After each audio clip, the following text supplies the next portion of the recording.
Welcome to today's Yaron Brook show. I'm doing this show live from Kiev, Ukraine. Kiev, Ukraine. So this is kind of the eastern part of Eastern Europe.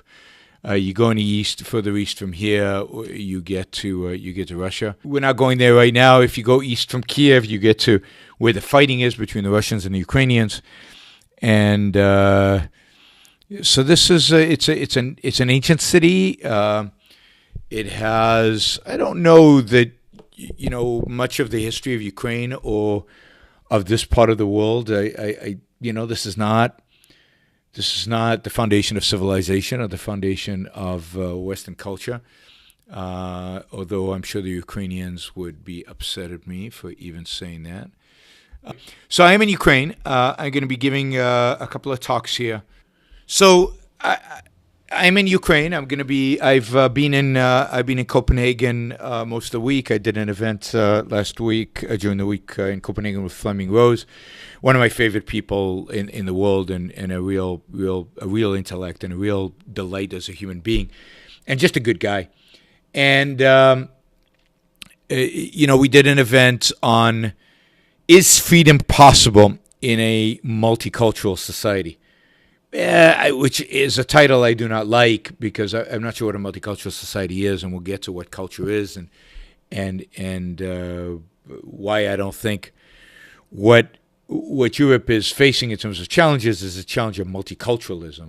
I don't think there are many cultures, because I think culture is an achievement, and there are not that many cultures in the world, right? And so. We talked about that. So that brought up a lot of issues about Europe, about the history of Europe, about what's going on in Europe.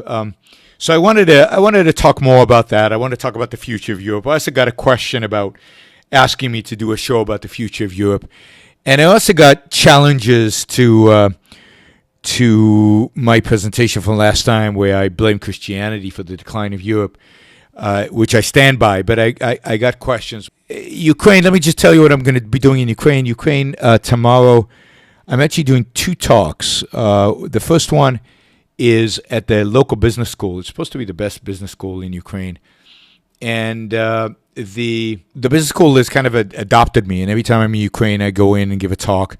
Last time I was here, I thought I was going to give a talk, and I go into the school, and they tell me, oh, no, you're not giving a talk. We want you to teach our executive MBA class, and by the way, it's 3 hours long. So I end up giving a 3-hour course on the morality of capitalism, class on the morality of capitalism, to a bunch of 30 Ukrainian business executives, senior business executives that were doing an executive MBA here. And so that was incredibly interesting and quite valuable. And this time, they wanted me to teach the executive MBA class again, but then they rescheduled the executive MBA, and it was last weekend. So instead, what they're doing this weekend is they are inviting their alumni, and we're doing a whole event for the alumni. They expect over 100 people. Anyway, they're doing an event for the alumni, and they're expecting over 100 people, where I'm the only speaker, I think. So that's exciting. They've also arranged a media interview for me at 10 a.m. tomorrow morning. So I'm doing an interview with some local media here. At 11 o'clock, I'm meeting with the vice president of the university to discuss opportunities in the future for the Einman Institute and me to collaborate with this institute. So all of that is interesting, fascinating, and I'm really looking forward to it. It's the kind of thing I don't get to sit down. I don't get to be treated with this kind of respect at business schools in the United States. I mean, in many respects, and I've said this before on the show, there are more opportunities. There's more freedom in education. There's more freedom in academia at these universities in Eastern Europe, in South America, in other similar places than there is in the United States, where there's just very little you can actually do because everything is kind of controlled and everything is regulated and everything is watched over by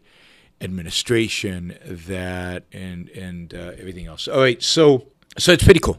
The bottom line is it's pretty cool to be here in Ukraine and to give these talks. I'll be able to tell you more about them when I get back. I'll be flying to the States on Sunday.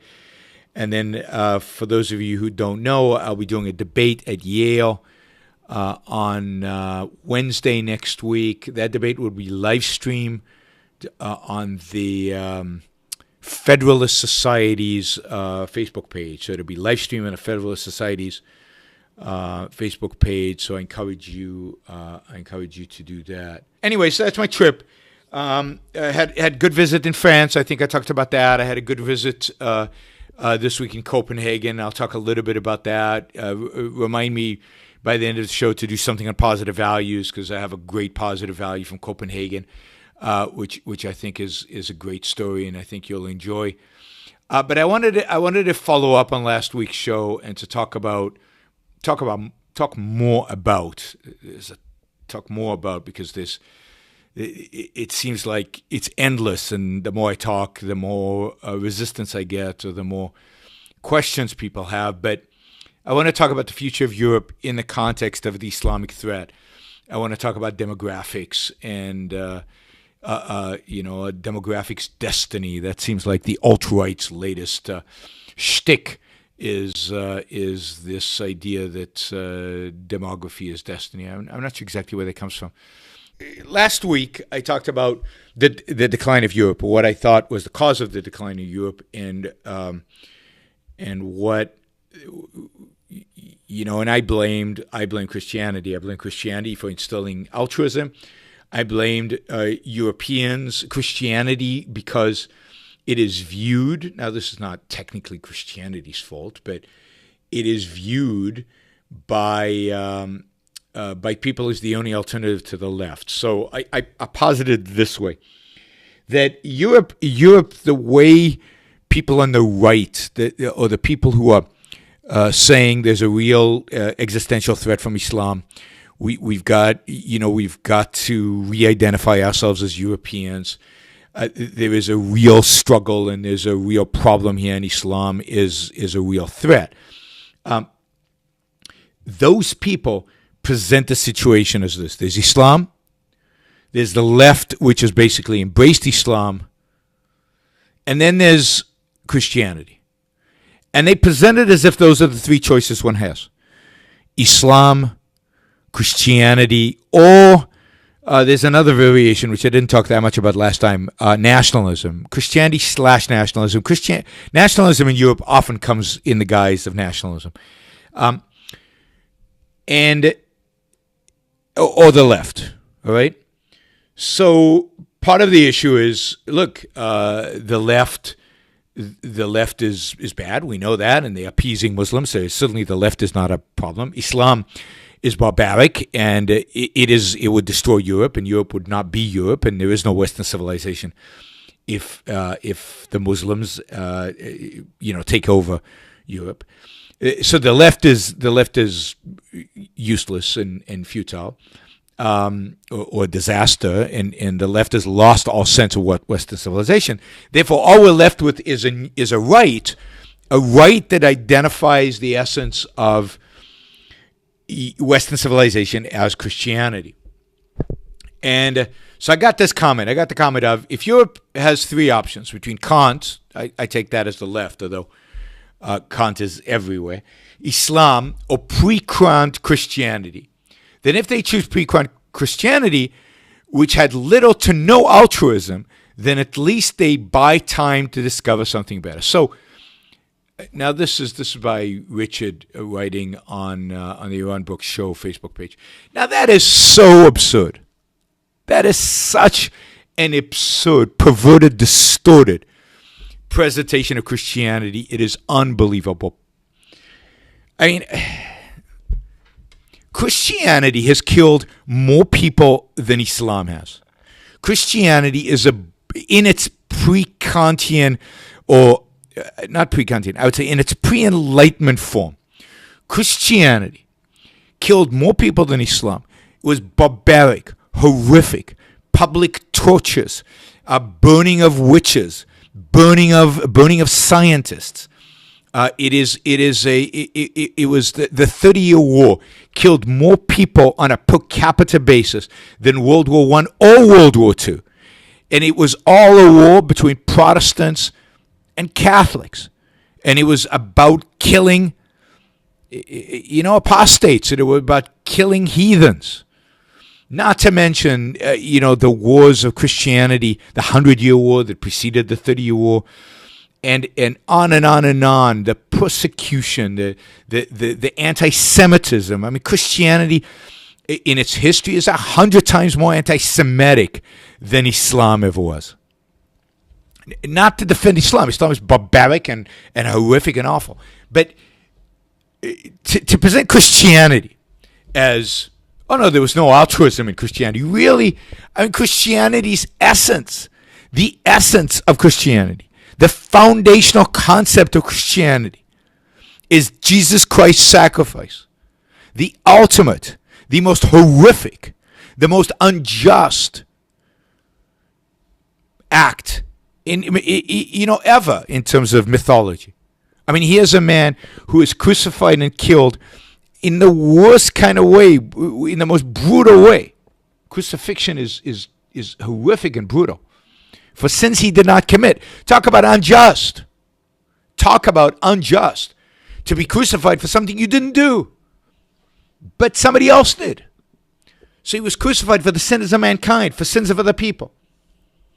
So to present Christianity in any era as unaltruistic, had little to no altruism, is absolutely absurd and ridiculous and science fiction.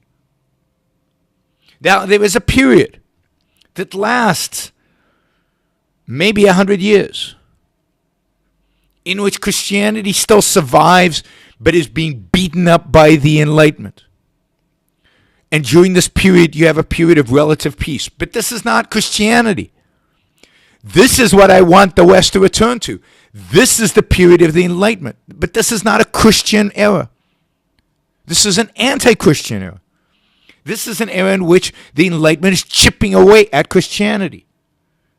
This is an era. Remember that even John Locke had to escape England because he was afraid of a Catholic king. That's how tolerant and friendly and peaceful and non-altruistic Christianity was, that even John Locke, who wasn't the most radical in the sense of his attacking religion, he avoided attacking religion partially because he knew the consequences of attacking religion.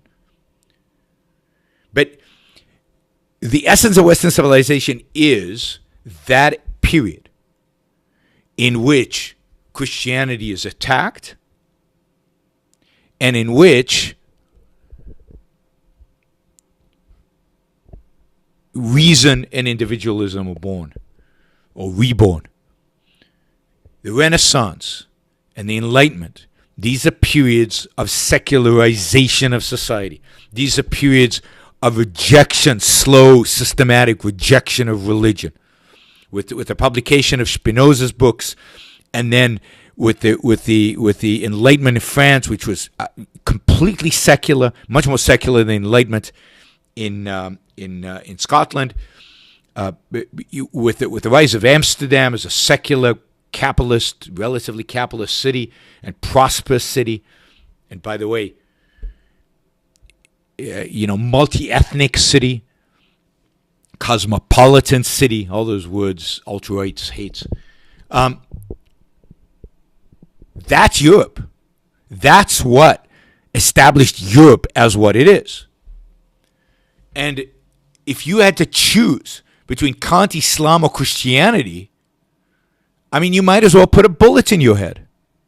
You might as well put a bullet in your head now. I'm not making that choice, and I'm certainly not fighting for one of those. I'm not going to fight for Christianity. You've got to be nuts. I'm not going to fight. I'm not going to fight for religion as an alternative to what we face today. I'd rather fight for reason and individualism and lose than fight for Christianity and win, even if it means the defeat of Islam. And this is the point I've been making for months, for years. I can't even tell how long I've been making. Islam is not what's killing America. Islam is not what's killing Europe. Islam is not what banned Uber from London. And by the way, Copenhagen has no Uber. It had last time I was in Copenhagen. No Uber this time. That's not Islam doing that. Islam is not responsible for the hate speech laws that exist in Europe. That's post-Kantian Europe. That's Kantian Europe. That is leftist Europe. That is postmodern Europe. That's the intellectuals of Europe. That is and it's the impotence of the so-called right. It's the impotence of those who supposedly stand for capitalism and Western civilization. So if you want to blame anybody for the death of Europe, it's not Muslims, it's not Islam. Muslims are still a tiny percentage of the population of Europe. What is killing Europe is Europeans. What is killing Europe is Christianity. It's as an alternative to everything else. And with its altruism, it's the so-called free marketeers who advocate for Christianity and who have no clue what their civilization is about. And it is the left which is undercutting everything and laying the foundations for one day the possibility of the Islam taking over Europe, which I think, by the way, will never happen. And I will tell you why. Right. Oh, yes. We've got some people on that must be YouTube. Yes, on YouTube. They're selling, on YouTube, they're telling me that Judaism is killing Europe. Even better, right? This is the state of the world we live in today. I was listening to Ayn Rand's lecture from, I think it's in the late 70s. It's one of her last Fort Hall Forum lectures, Global Balkanization. And it's unbelievable. Everybody should listen to this lecture. It's available at the Ayn Rand Institute online. And you just look, do a Google search, Ayn Rand Balkanization, and you'll find it. It's brilliant. And it could have been written today. And it could have been today. I mean, she talks about the breakup of Europe and the breakup of America into tribalism, into racism, into collectivism, the disintegration of Western civilization into tribalism and barbarism and into collectivism and racism. She talks about racism, and it took a while, but here are the racists. They're in full force and they're ready to go. I don't know how many of them there are, but they're out there, and you can see it all over the place. You can see it everywhere. They might be a small group, but they are very, very vocal. And of course, us Jews. I'm a Jew when it comes to anti-Semites. I'm a Jew. Please, all you anti-Semites out there, feel free to call me a Jew. Everybody else, I'm not really Jewish, but to the anti-Semites, please. Yes, I'm one of those Jews trying to destroy the world. Without a question in my mind, that is the choice between Kant-Islam and Christianity is a false dichotomy. Now, Richard goes on to write, and they need time because Europe is dying. He agrees with me on that. If only Europe were confident in their civilization, they could assimilate Muslim immigrants. But they're not confident.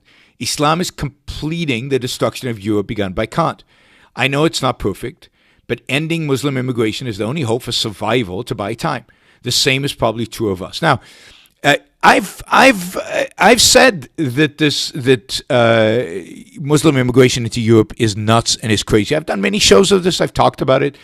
Mass immigration into Europe needs to be stopped.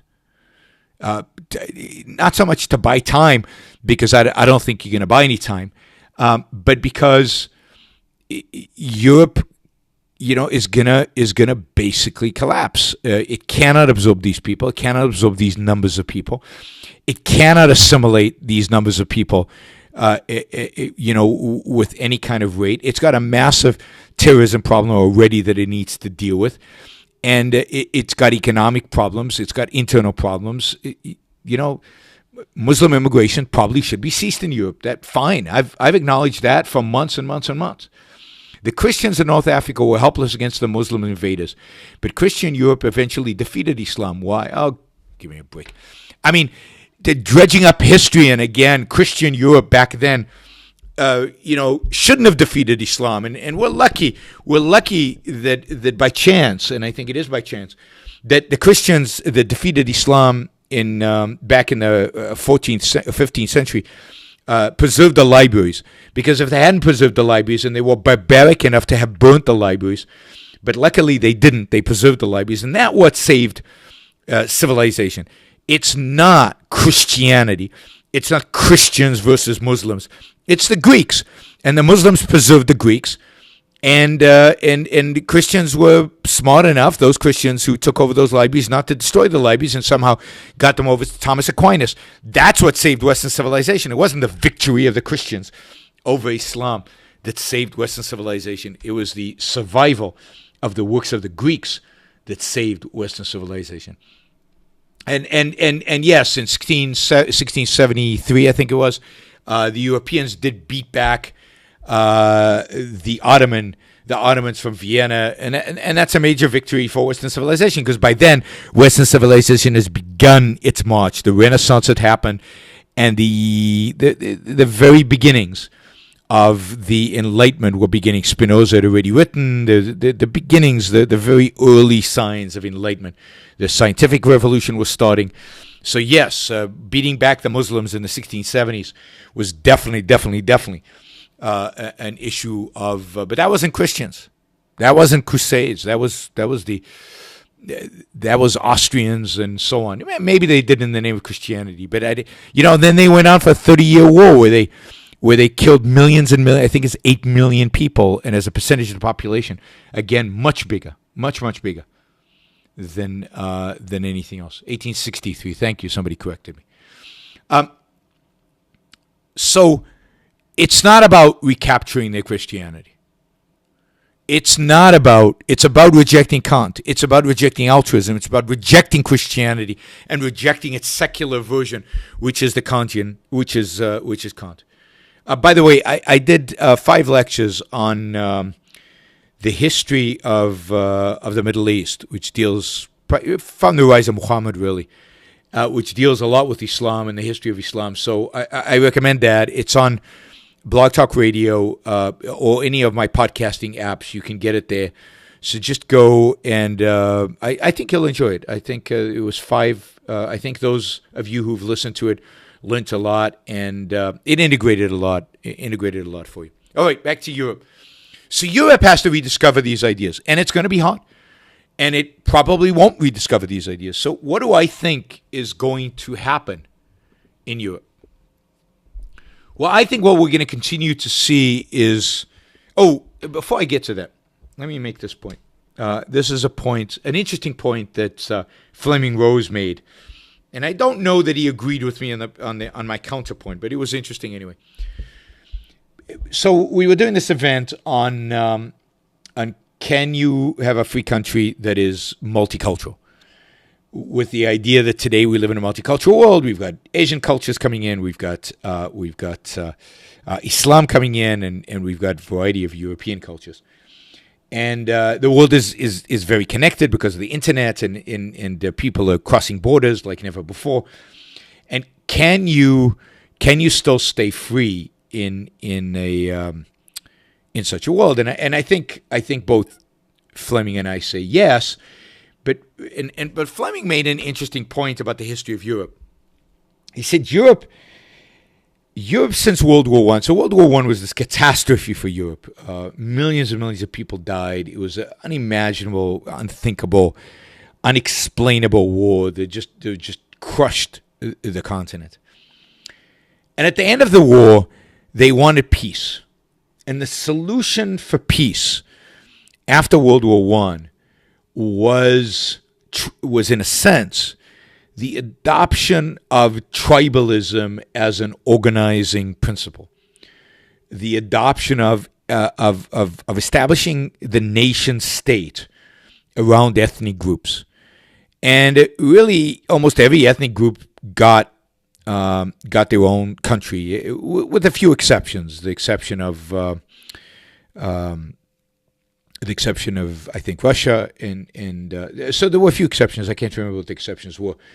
I think it was Yugoslavia and Czechoslovakia. Though those might have been post World War II, but the idea was post World War I to create these ethnic groups, and then you had World War II, and things got bad again, and the solution again at the end of World War II was to establish peace through creating nation states that were focused on ethnicities, on single ethnicities. And again, the exceptions there, I think, were Yugoslavia in the Balkans, Czechoslovakia, which is the Czechs and the Slovaks, and Russia, which has many, many ethnic groups. But everything else was this idea of focused on ethnic groups. And that model now is breaking down, partially because of Islamic immigration. And it's a challenge that Europe has never faced, in a sense that it's always, at least in the last 100 years, reverted back to ethnic groups as a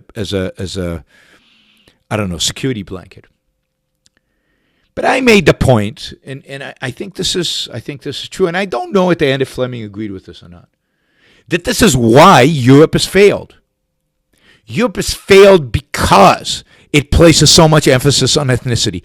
Europe has failed because it has broken itself up into all these little ethnic groups, and indeed hasn't finished doing that. If you're following what's going on in Spain, where there's this referendum, and I think a week or two about Catalan spinning off from Spain and seceding and declaring its own independence. And if they do that, what are the Basques going to say? And what are the Basques on the French side going to say? And what are the other 100 different ethnic groups around Europe going to say about them establishing their own little countries? And this is exactly what Ayn Rand talked about, tribalism. Tribalism is ultimately the consequence of irrationalism and collectivism, the combination of the two. It is the ultimate rejection of reason and individualism. It is what happens when a culture gives up on reason and individualism. And it's why Europe during the 19th century dabbled with individualism, dabbled with capitalism. During the 19th century, Europe dabbled with the ideas of reason, individualism, and capitalism. And it was a relatively peaceful era from the Napoleonic Wars till World War I. And when it seemed that had failed, because I think the diagnosis for the causes of World War I were all wrong, it reverted back to an ancient tribalism. And by doing so, it rejected capitalism. By doing so, it rejected reason. By doing so, it rejected individualism. And it focused in on the nation state equals ethnic group. And every little ethnic group got its own little nation state. And that didn't work either, because the focus on collectivism, the focus on tribalism, only emboldened the Germans, only emboldened the Nazis. And there was very little opposition to the Nazis. And the reason there was very little opposition to Nazis is because everybody had embraced basically the same idea. They'd embraced soft collectivism. They'd embraced soft ethnic segregation. And the Nazis were hard collectivists and hard tribalists and hard ethnic segregationists. Everybody in Europe was an anti-Semite. The Germans were hard anti-Semites.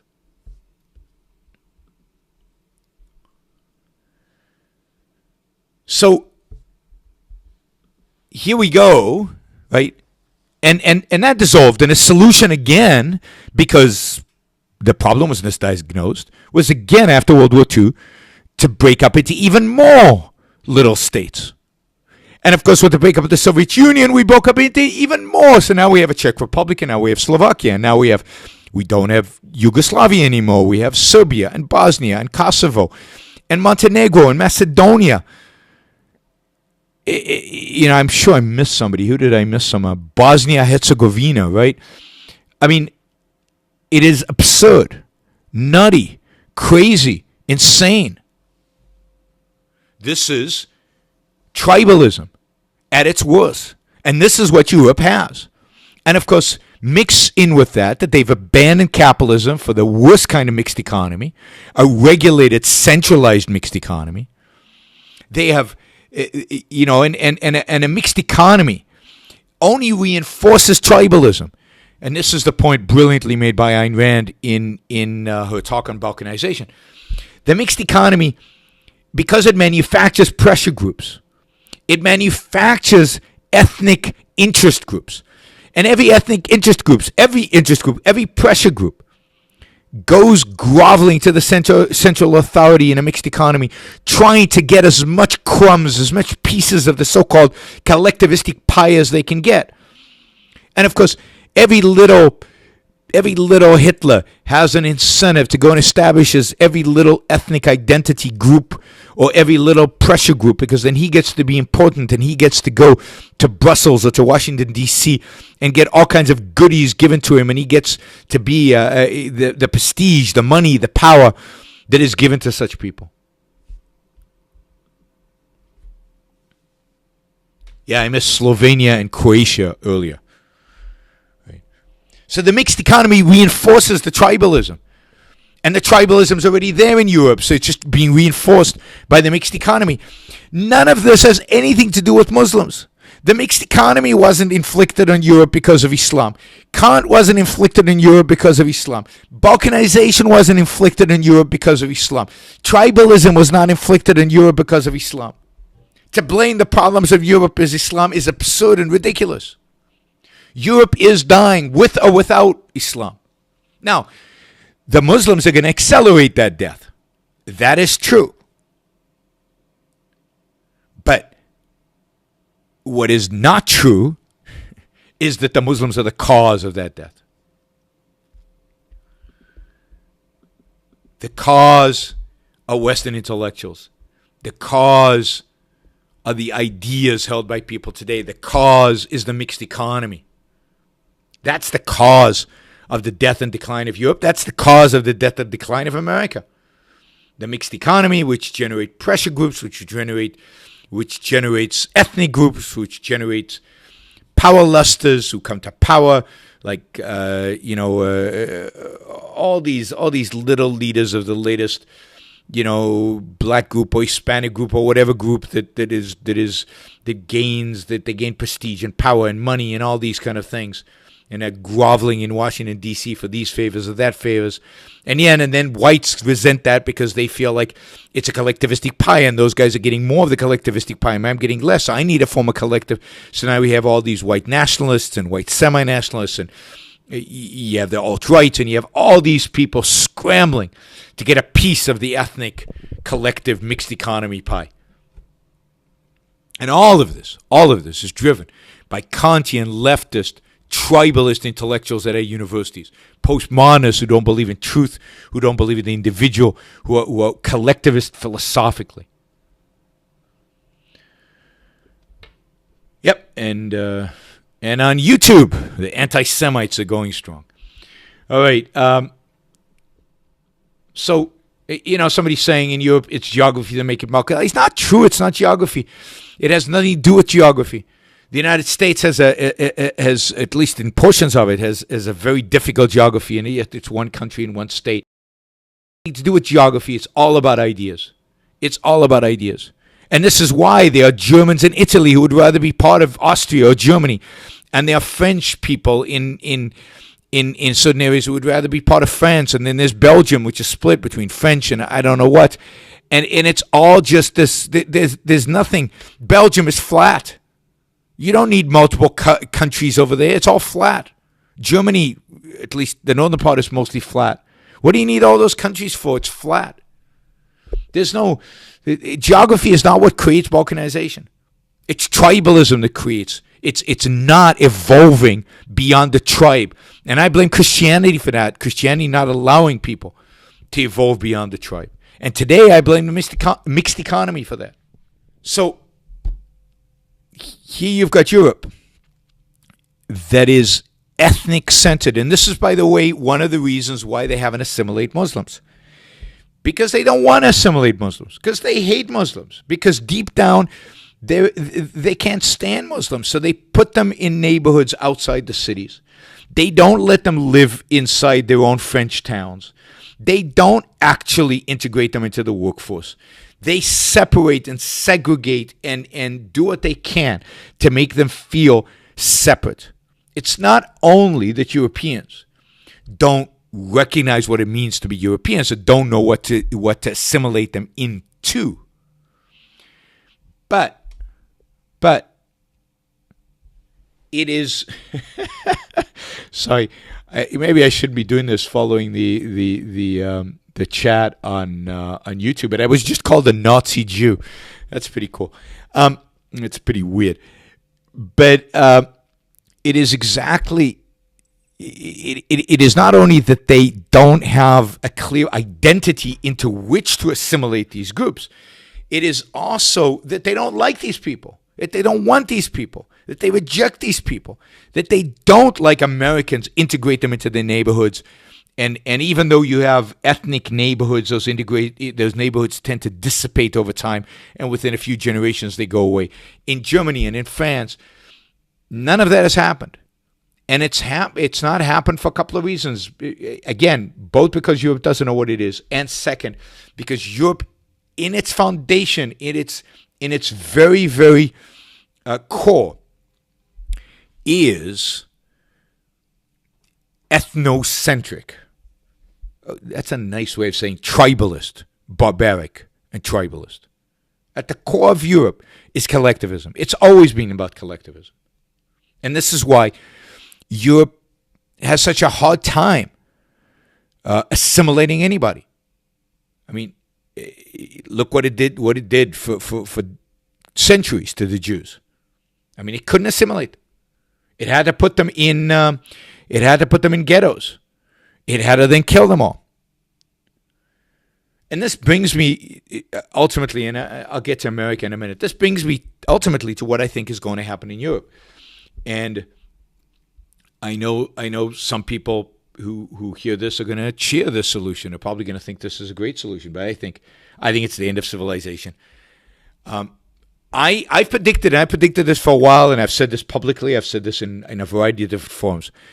I predict that Europe will ultimately return to concentration camps and to mass murder and mass slaughter.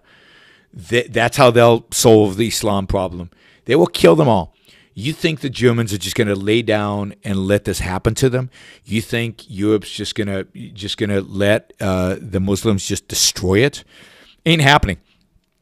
There will be, in 20 to 30 years, if nothing fundamentally, dramatically changes intellectually, there will be concentration camps in Europe, and they will be throwing Muslims into those concentrations. Now, they'll throw Jews in for good measure and others, but they will not go away peacefully. This is what it means for Europe to become even more tribalist, even more collectivist. This is what it means for Europe to defend itself, unfortunately. This is what it's going to come to.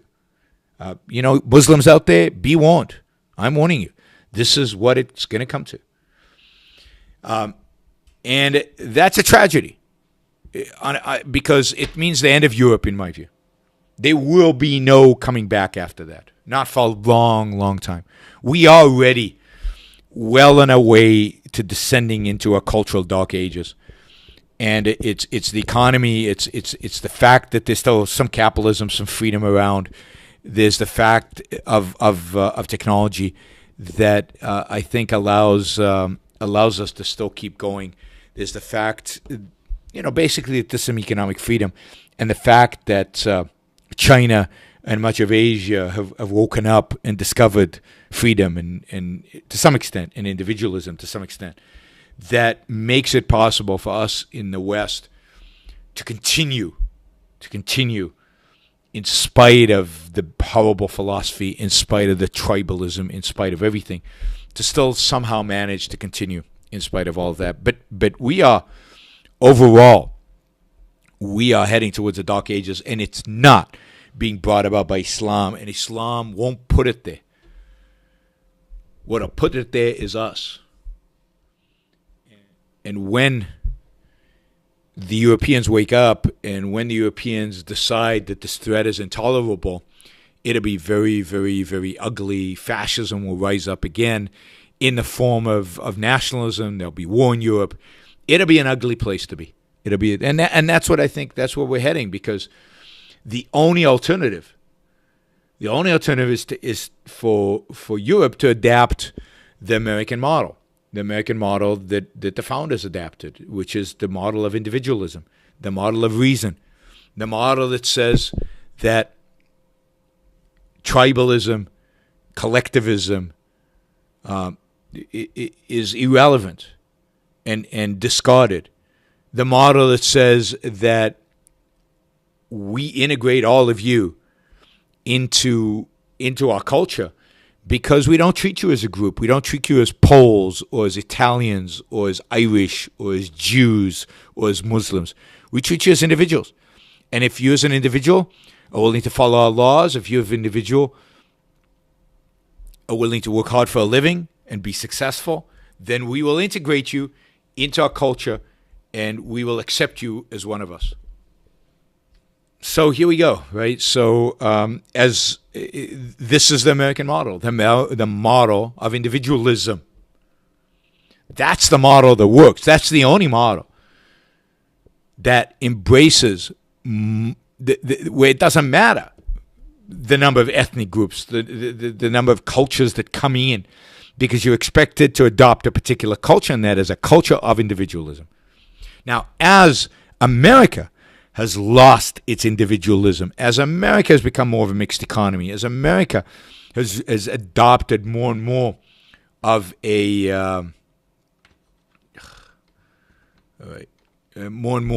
collectivistic approach, that is declining in America as well. And again, that is what potentially could kill America. So the world has to rediscover capitalism. It has to rediscover capitalism. It has to rediscover individualism based on reason. That's what it needs to rediscover. And it doesn't, then the future is bleak. I don't see, there is no positive future by returning to Christianity. There's no positive future by returning to some past. The only future for civilization, the only possible future for civilization,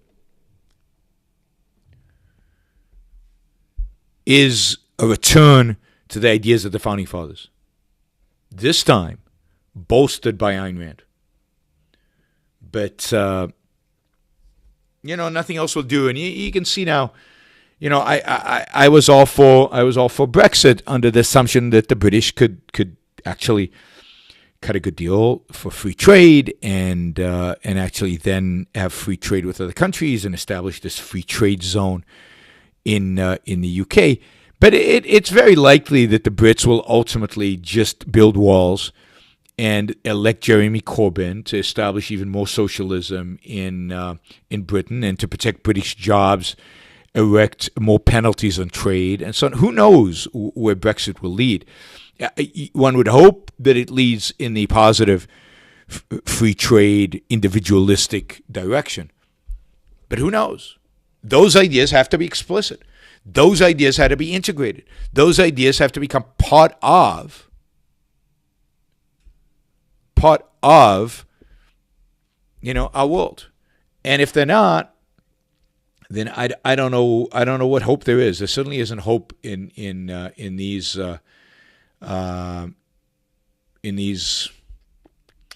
ideas coming out of some people who call themselves objectivists who want to, who believe that the threat is Islam. Islam is not a threat.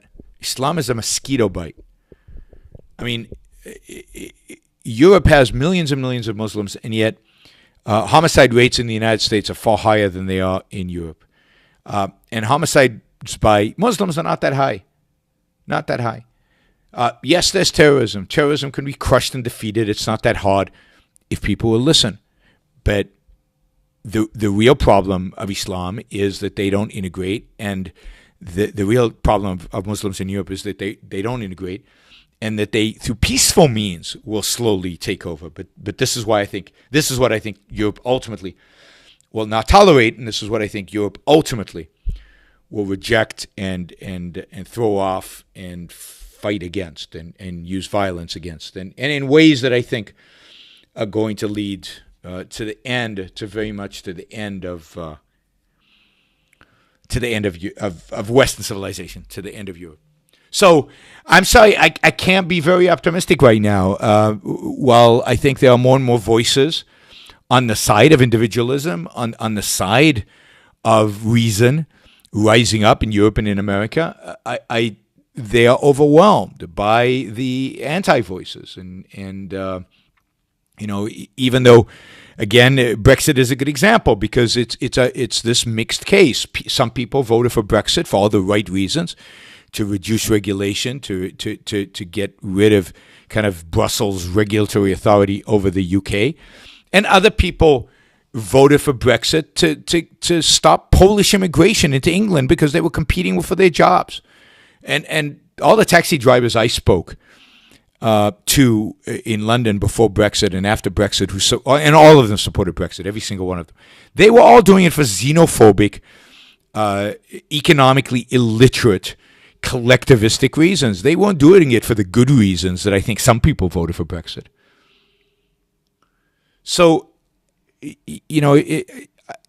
I don't see, unless Europe is willing to adopt American principles, unless Europe is willing to adopt the ideas of the founding, I just don't see how Europe can survive. Now, I say that, and at the same time, and this is the same in the U.S., at the same time, you walk around Paris, you walk around Copenhagen, you walk around London, and life is good. Life is good. People have money. Stores are full. People are producing. People are creating. Life goes on. People don't seem to be worried. But of course, I think that probably was the case in 1930s or 20s and 30s before the rise of fascism in Europe. So I don't think that's necessarily an indicator, but it does, we're rich. Europe's incredibly rich. It's pretty amazing. Even poor Ukraine, I'm here in Kiev, and it's poor. Life is pretty good for most of the people here. I mean, they have air conditioning. They have, maybe they don't need air conditioning. They have heating. The stores, the streets are hustling and bustling. There's a lot of cars in the streets. There's a lot of traffic jams. Stuff is happening. And this is a country at the real threat, the threat, of course, of Russian nationalism and collectivism and all of that. Here's another kind of balkanized state is Ukraine. Ukraine's another one of these examples where, there are ethnic Russians and ethnic Ukrainians. You go figure out the difference. There's Russian as a language. There's Ukrainian as a language. Who the hell cares?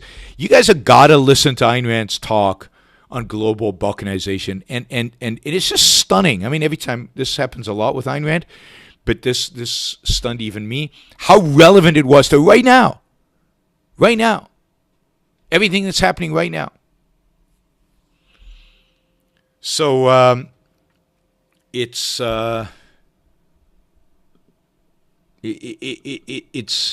she was amazing. I mean, you all know she was amazing, but But listen to that lecture or read it, and you really will be shocked at how much of it is relevant to what's happening at this moment. All right.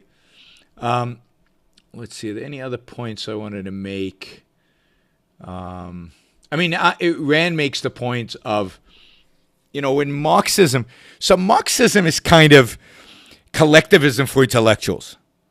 It's hard. It's hard to at a certain level to sympathize with the proletarian of the world and to unite with them. It's very intellectual. It's hard. And when it's rejected, but collectivism is not rejected, what is left? What is left is what she says, ethnicity, right? So when you give up on reason, when you give up on individualism, there's all that's left. People feel alienated. They feel impotent. They have not been taught to think. They have not been taught to use their minds. And they then are looking for answers. And unfortunately, this anti-conceptual mentality, this perceptual mentality, it gravitates towards the group. And what's What's the simplest group to gravitate towards? It's hard to gravitate towards the workers of the world. It's too abstract. It's much easier to gravitate towards people of the same color skin, easier to gravitate towards people of the same customs and dances and food and whatever that you have. And it's in that sense that they gravitate towards tribalism, and that's why, you know, Marxism, in a sense, today among common people, among everyday people, particularly in Europe, but also beginning in the United States, is morphing, is transitioning in. And Marxism was never big in the United States, and it really never that big in here. But as they're losing whatever remnants of reason, whatever remnants of the Enlightenment were being lost, what you're getting in its stead is this tribalism. Now, people ask me, what about Poland, right? Because and people use Poland as an example of, there's no terrorism in Poland because they won't let in Muslims. All right, but there's also no free speech in Poland. And there's also a Christian proto-fascist regime in Poland that is not capitalist, that is not free, that is not good. Fine. I've already acknowledged that I think it's okay to stop immigration of Muslims into Europe. But to use Poland as an example. Right? Now, somebody on YouTube is asking when I'll be in Poland. I'll be in Poland in November. I'll be speaking at the in Warsaw and in Krakow. So keep track of my schedule, and I will be there. But we don't want again a nationalist, proto-fascist, proto-religious kind of government as the solution. That's not a solution. That's death. It's just death a different way. Death a different way. Sometimes it's better to die quickly than to die slowly. All right, so I think that's all I wanted to say about the future of Europe. And I wanted to say one thing about culture, and then I wanted to say something about Islam. Multiculturalism is really it strikes you as it's an anti-concept. There is no such thing as multiculturalism. What is culture? I mean, culture is the sum of achievements of a particular group of people, right? Some of individual achievements, because achievements are individuals. But it requires achievement. In many respects, Ayn Rand said that, America never had a culture. Because in the arts, at least, there were no great achievements in America. Most of the achievements, the American achievements, were in technology and in business and in the production of wealth. And so to talk about African culture, I mean, there are no achievements there. Or to talk about Islamic culture, there haven't been an Islamic achievement in 1,000 years. I mean, you could talk about Islamic culture during Islam's golden age, from something like, I don't know, listen to my history of the Middle East. It covers it there. I think it's from 800 to like 1200 and something, right? Until Al-Ghazali destroys all remnants of civilization in the Islamic world. There is no real Islamic culture. There are no real achievements. And in Europe, culture really becomes culture in terms of achievements, in terms of something to be proud of, in terms of something to embrace, only with the Renaissance. I mean, before that was Christianity, and there were no achievements there. Christianity doesn't achieve much. So it isn't, so this thing with Fleming was talk about freedom in a multicultural world. It's not about a multicultural world. It's about people of different backgrounds living together under freedom. And I think, as I said, the only way that can happen is if they treat each other as individuals. The only way that can happen is if they respect the individual. And then whatever that group of people in that particular geographic area achieve, that is their culture. But culture's an achievement, is my point. Just because you have pizza doesn't make that culture. Just because you have ethnic food, doesn't make it that you have culture. Culture is an achievement. Culture is great art, great science, great approach to I think America's culture is business because that's where its achievements were. And that's its strength. All right. And think about that. This is what drives me nuts about these alt-right types. Is when they talk about our Western civilization. What the hell have you ever done to consider yourself part of Western civilization? Indeed, you're not. By holding alt-right views, you're the antithesis of Western civilization. You're the enemy of Western civilization. You are collectivism. Collectivism is the enemy of Western civilization. The essence of Western civilization, as I've said many, many, many times, is individualism and reason, respect for reason. That's the essence of Western civilization. You cannot be a collectivist. You cannot be a tribalist. You cannot be an emotionalist and claim to be a part of Western civilization. Those Nazis, those KKK, and anybody who supports them, anybody who's willing to be in the same room with them, anybody who's willing to march with them is not part of Western civilization. All of those people are the enemy of Western civilization. So don't go claiming my culture. You don't get my culture. You have no claim over the culture of civilization because you are the essence of uncivilized. All right, I want to say something about culture, and there was something else here that I wanted to cover.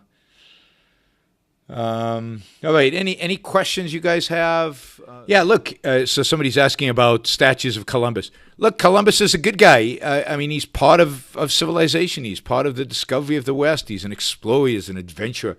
He's an exciting guy. Now, did Columbus do a lot of bad things? Yeah, he was a crazy Christian. Oh, there it comes again, the evils of Christianity, which I keep harping on.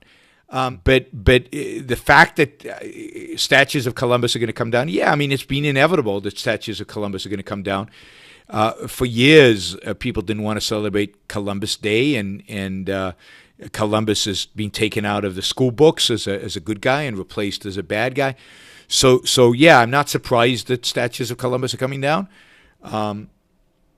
They shouldn't, but they will, and that is the enemy. The enemy is these leftist intellectuals. But the problem is that there's no counter to the leftist intellectuals. Christianity is not a counter to them. Now, I do not view taking down the statues of Columbus as the same as taking down the statues of a treasonous defender of slavery. Who waged a war in order to protect an evil institution. The generals of the South and the politicians of the South of the Confederacy do not deserve to be respected in the public square with a statue. You want to have the statues in your private collection or in your private grounds, or they should certainly be museums to be remembered for the evil that they did. 600,000 kids died during the Civil War because of what these people did.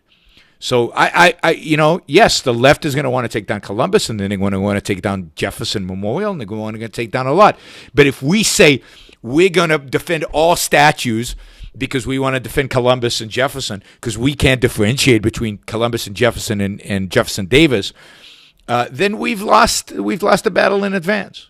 You have to be able to differentiate. You have to be able to discriminate. You have to be able to make choices. That's what reasoning minds do. And if you say, I'm going to be against everything the left is for, then, that's nonsense. That's just being stupid. And it's futile, and you'll lose. We will lose if that is our approach. We have to have a positive agenda, and the positive agenda is pro-Jefferson, pro-Columbus, pro-founding fathers, pro-capitalism, pro-reason, pro-individualism. Oh, yes, I wanted to say this. Now, I don't again, I don't know why I need to say this because I'm sure I've said it 1,000 times. But since maybe I'm too sensitive. I think this is the problem. I think I read too many comments on Facebook and Twitter, and I'm too sensitive to my critics. I think I need to be less sensitive. But for those of the people out there, so it's kind of funny. So I was eating at a restaurant last week, a Lebanese restaurant. I happen to love Lebanese food. I generally like Arab food. Eating, and part of that is my what I grew up with, and I like that food. Hate the culture, like the food, and I'm sitting at this restaurant in the fanciest hotel in Geneva. It's called the President Wilson. It's got whenever VIPs visit, Bill Gates or whatever, they stay at this hotel. And I'm eating dinner there, and I think the hotel, I don't know, but there are a lot of Arabs in this hotel. Arabs all over the hotel and in the restaurant. And they're talking Arabic, and I'm eating food. And I tweet something like I'm sitting in a Lebanese restaurant eating Arab food. And everybody's speaking Arabic around me, and it gives it a sense of authenticity. And oh my God, that created a firestorm. Yaron is a Muslim lover now, and he loves Arabs, and he is, further appeasing the world. And, I mean, you guys, whoever thinks this is just nuts. It's just nuts. This is one difference between me and many of you. Is I actually know Muslims, and I know Arabs. Arabs, by the way, is a broader category than Muslims because you can be a Christian Arab. I know Christian Arabs. I know Muslim Arabs.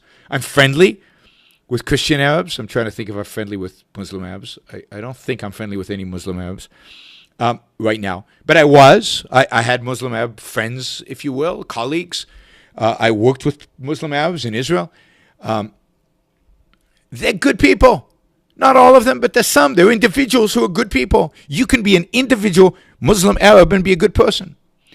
Somebody also said on Facebook, also drove me crazy. And again, he said Muslim can never convert to objectivism. Muslim can never become objectivist. That's blatantly false. I know a number of objectivists who became objectivists who were previously Muslims. There's a film director in Hollywood. I forget his name right now. There was a guy who attended Okan from Kuwait who was a Muslim, who is now an objectivist. If you look at the number of people following me on Facebook, on Twitter, and the people who listen to this podcast, there are people in Saudi Arabia, there are people in Yemen, there are people in Egypt, there are people in Morocco and Algeria, and certainly in Turkey, which is not where almost everybody is, in Albania, and I was in Azerbaijan, and I met some wonderful people in Azerbaijan who are secular Muslims. The idea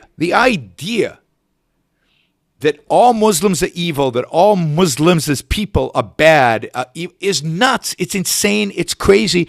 It's racist. It's stupid, and it's Ayn Hossi Ali was a Muslim, and she rejected it. She became secular. She's a good person. She's a hero. But you have become so single-mindedly obsessed over this issue and irrational over this issue that you have fallen into the collectivistic, tribalist, racist trap that is, and you call yourself objectivists. Please don't. Yeah, so I know Arabs. I can swear in Arabic. I can't really talk much in Arabic, but I can swear in Arabic. When I really, really swear, I swear in Arabic. Big deal. I love Arab food, Lebanese in particular. The food was good at this restaurant. Now, I've said it many, many times. The Islamic world is barbaric. The Islamic world is primitive. The Islamic world is that's right. Somebody just reminded me on here. Bosch grew up Muslim, right? Bosch Fawston, who draws Muhammad, who risks his life to draw Muhammad, who has death threats against him, who is one of the biggest advocates against Islam out there in the world today, is an objectivist. How did he convert? How did he become an objectivist? If you're born Muslim and you grow up Muslim, that's it. You can never. That's it. That is such a racist view. Anyway, so Islam is barbarism. It is primitive. The only period in time where the Muslim world had a culture was when they discovered the Greeks and when they translated the Greeks and they absorbed Greek ideas into their culture. But as soon as they rejected Greece in the 13th century, in the late 13th century, as soon as they rejected Greece, they deteriorated. They became poor. They were very rich. They became poor. They were conquered by the Mongols. They were crushed, and they were conquered by the Turks. Even though many of these cultures adopted, many of these peoples adopted Islam, they never were successful afterwards. And today, they're barbaric. and one of the measures, I think I talked about this in my course on the history of the Middle East, is how many books are translated. They don't translate books. And they write very few books that are not religious books. There's very little literature that's not purely 100% religious. So my views on Islam have not changed. Islam philosophically is an enemy, is a threat, should be crushed. Politically, I think it's silly, and this is where I disagree with Bosch and many others. Politically, I think it's silly, inefficient, ineffectual, confusing conceptually to think that we're at war with Islam. I think that is an unhelpful way of looking at the world. Politically, we're at war with Islamists, with those who would try to impose Islam on other people by use of violence. We're at war with the regimes that promote Islamism. And as I've said many times, there are only really two such regimes that do this in a systematic way, and that is Iran and Saudi Arabia. And those are the countries that have to be destroyed and crushed. And if you do that, you take the wind out of the motivation and the energy of much of this. All right, I did want to cover one other topic. All right, I'm gonna actually leave this topic for Sunday. It'll be better to do on the Blaze because I want to talk about self-esteem. And I don't know if you saw the Matt Walsh video on self-esteem, and Matt Walsh is a contributor to the Blaze, so I am going to take him on the Blaze. I think that's a more appropriate place to do it. So I will do that in a week or so. Let me end with a positive. I was in Copenhagen, and let me just say, I love Copenhagen. And by the way, I had falafel in Copenhagen at a little Arab restaurant, and the falafel was great. Okay, so anyway, Copenhagen is a great city. I like the blend of modern architecture, modern design, with some of the early 20th century, late 19th century buildings. But it's a very modern city. It's a very clean city. It's a fun city to walk around. It's great food. It's got a great vibe to it. The only thing that I don't like about Copenhagen is the people riding their bicycles. Drive me nuts, all those people on their bicycles. But Copenhagen is just this. It's got history, but it definitely has this. It's got a lot of futuristic architecture. It's got a lot of really pretty design, and I've always liked Scandinavian design of furniture and of other things. But I learned something this last trip that was particularly fascinating. So there's a museum in Copenhagen which I love, one of my favorite museums in the world for sculpture. Maybe the best museum in the world. It and the Musée d'Orsay and the Louvre.